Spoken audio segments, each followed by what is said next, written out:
Hey, what's up? It's Mark, and here's 5 signs you have an imbalanced gut microbiome.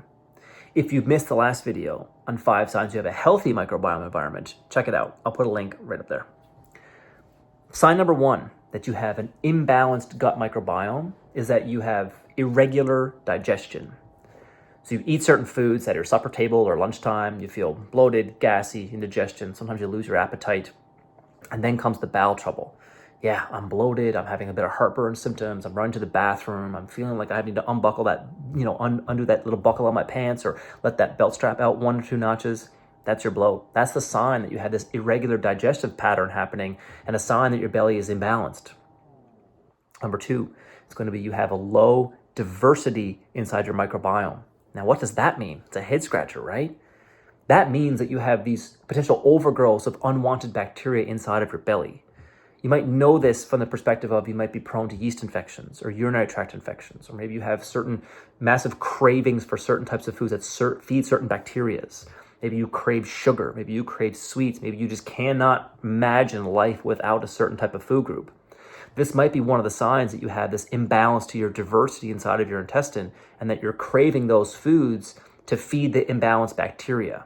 That's one of the signs you have an imbalanced microbial diversity. And when we look at this on a stool test, we can actually measure what's going on inside of your microbiome. We would see that your diversity score would be lower than a person that doesn't have any of these other signs or symptoms. That's number 2. Number 3 is an inadequate immune response. Now, this does not mean that your body's not responding to an invader or a pathogen. It doesn't mean that at all. But it means that you're not mounting the proper type of response in order to kind of get over that illness or bacterial infection or virus, whatever it was, effectively. And this means you have dragged on symptoms, coughs that persist for weeks, stuffy nose and runny nose and sinusitis, and these regulatory problems that tell you that your body's not just mounting enough response to knock down what's living inside of my belly to keep me feeling optimal. These are people that feel defeated and dragged out, and they lose motivation because they're chronically fighting this inflammatory loop happening inside of their body. It's a sign that your gut environment might not be functioning optimally. Number 4 is going to be an irregular mood.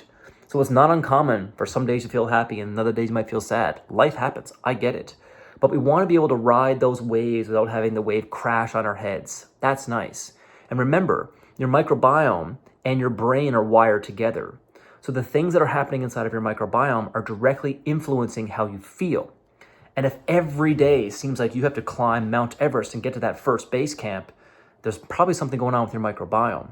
Might need to be some tweaks we can make here along the road to kind of help that be a little bit easier for you as we change the diversity scores and get the immune system back on order to help you feel a bit better when it comes to your mood. And number 5, the 5th sign you have an imbalance inside the microbiome that might be leading to you having life be a little bit more of a struggle, is that you struggle to maintain a healthy weight.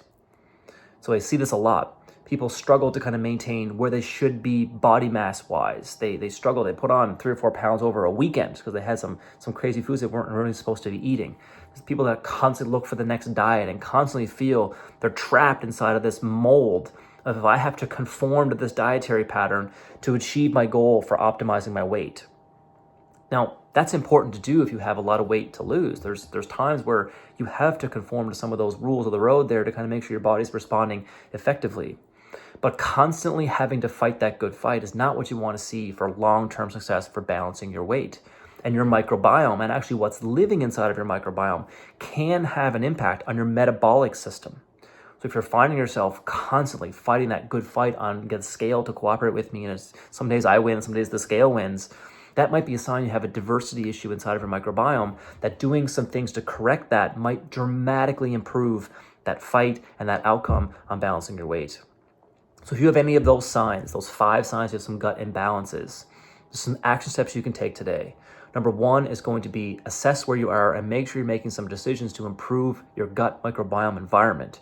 If you don't know how to do that, then you need to start following my videos more carefully and start maybe looking at booking an initial consultation so I can help you walk through some of these fires and help stomp some of these things out along the way, help you feel better.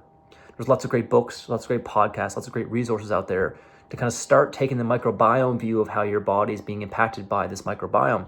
And if you start doing the right steps by including the right things inside of your diet and limiting the things that are driving you crazy, And you might find yourself coming out on the other end of this with a much better perspective and achieving the goals that you have set for yourself much, much easier.